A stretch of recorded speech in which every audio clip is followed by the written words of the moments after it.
सगळं मी तर पाहिलं मागील 5 वर्षाच्या राजकारणात, परत नंतर 2-2.5 वर्षाचं ते राजकारण, त्याच्यामध्ये ज्या पद्धतीचं राजकारण झालं आणि जी त्याची राजकारणाची पातळी खालवलेली आपल्याला दिसते आहे.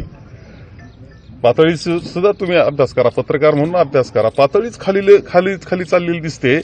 आणि याच्यामध्ये राजकारण करत असताना गुंडांना सांभाळण्याचा जर भाग येत असेल आणि त्याच्यावर दहशतीवर तुम्ही राजकारण आणि निवडणुका करायला निघाले असतील तर पुढं शेवट वाईटच आहे.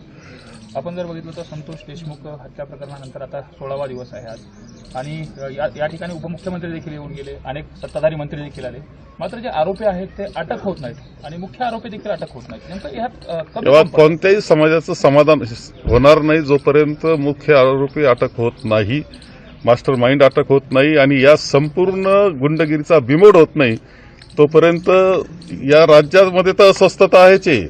बीडमध्ये तर पूर्णपणे अस्वस्थता आहे. कुणी समाधानी होऊ शकत नाही या गुंडगिरीचा बिमोड झाल्याशिवाय, आणि ती जबाबदारी राज्य शासनाची आहे. त्यांनी ती